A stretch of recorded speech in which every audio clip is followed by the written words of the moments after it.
Hello friends, welcome to laddu சமையல். இன்றைக்கி நம்ம லட்டு சமையலில் தீபாவளி ஸ்வீட் ஒன்று பார்க்க போகிறோம். ரவா லட்டு, தேங்காய் ரவா லட்டு, கோகனட் ரவா லட்டு, தேங்காய் போட்டு செய்ய போகிறோம்.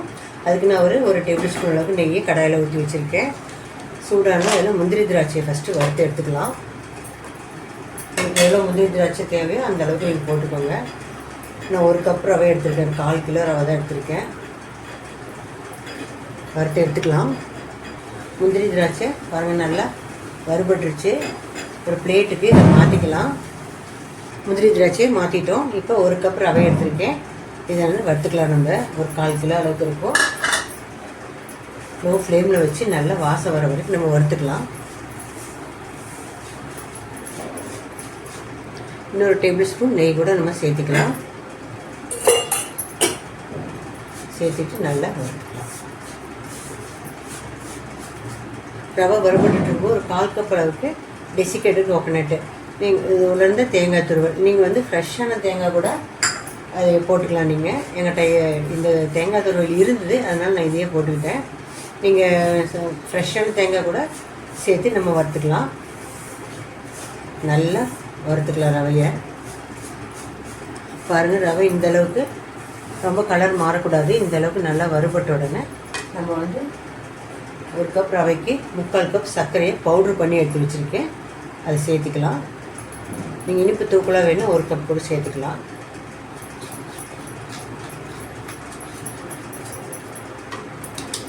ஒன்றுக்கு 1 சர்க்கரை கரெக்டாக இருக்கும். நல்லா மிக்ஸ் பண்ணிக்கலாம்.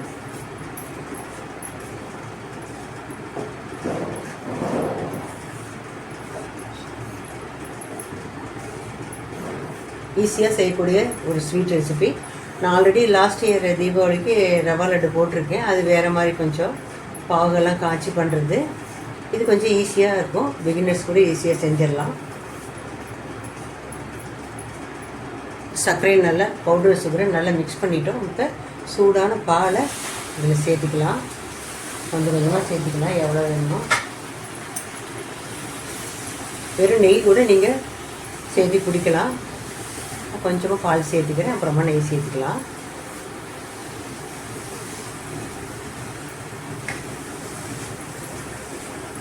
இன்னும் கொஞ்சம் பால் சேர்த்துக்கலாம். பால் சேர்த்து கொஞ்சம் நேரம் லோ ஃப்ளேமில் நல்லா ரவையை வேக வச்சுக்கலாம். நல்லா வதக்கிக்கலாம்.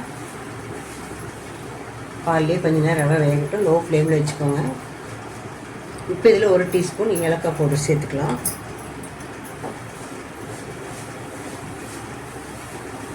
அதோட நம்ம வறுத்து வச்சுருக்கிற முந்திரி திராட்சையும் இதில் சேர்த்துக்கலாம்.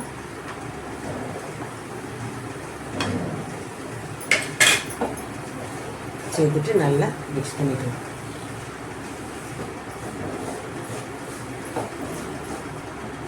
இப்போ இதில் மறுபடியும் 1 டேபிள் ஸ்பூன் அளவுக்கு நம்ம நெய் சேர்த்துக்கலாம்.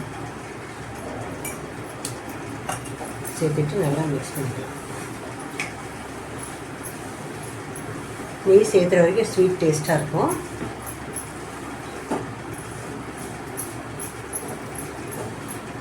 பேனில் ஒட்டாமல் நல்லா சுருண்டு வந்துருச்சு. இப்போ நம்ம ஸ்டவ் ஆஃப் பண்ணிக்கலாம்.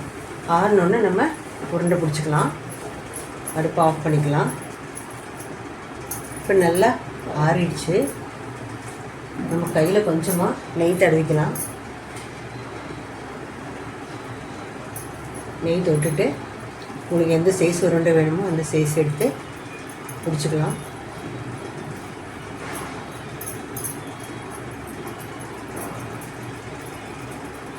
எந்த சைஸ் வேணும் பாருங்கள், அழகாக உருண்டை பிடிக்க வருது. இது அப்படியே நம்ம வைக்க போகிறதில்ல.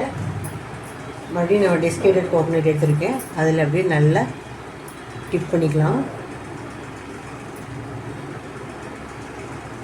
தேங்காய் ரவா லட்டுன்னு தானே சொன்னேன், அதனால தான் நான் இந்த தேங்காய் மறுபடியும் டிப் பண்ணுறேன். நீங்கள் வந்து ஃப்ரெஷ்ஷான தேங்காய் துருவல் இதை டிப் பண்ணுற மாதிரி இருந்ததுன்னா அந்த ஈரப்பதம் இல்லாமல் ட்ரையாக வறுத்துட்டு கடாயில் போட்டு வறுத்துட்டு அதுக்கப்புறம் இதே மாதிரி டிப் பண்ணி வச்சுக்கலாம். எல்லாத்தையும் இதே உருண்டைகளையும் இதே மாதிரி நம்ம பண்ணி பிஸ்கெட் கோகனட்டில் டிப் பண்ணி எடுத்து வச்சுக்கலாம்.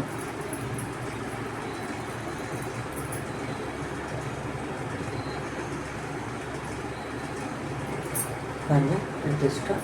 எல்லாத்தையும் உருண்டை பிடிச்சிட்டு காமிக்கிறேன். இல்லை ரவையும் அழகாக உருண்டை பிடிச்சி பிஸ்கெட்டு கோகோனட்டில் டிப் பண்ணி அழகாக ரெடி பண்ணிட்டேன். சூப்பராக இவ்வளோ லட்டு வந்திருக்கு 1/4 கிலோ மாவுக்கு. நீங்களும் இதே மாதிரி ட்ரை பண்ணி பாருங்கள். பிடிச்சிருந்தால் லைக் பண்ணுங்கள், ஷேர் பண்ணுங்கள், கமெண்ட் பண்ணுங்கள். என்னோடய சேனலை சப்ஸ்கிரைப் பண்ணுங்கள். மறக்காமல் பெல் ஐக்கானை கிளிக் பண்ணுங்கள். தேங்க்ஸ் ஃபார் வாட்சிங். Advance happy Deepavali to all.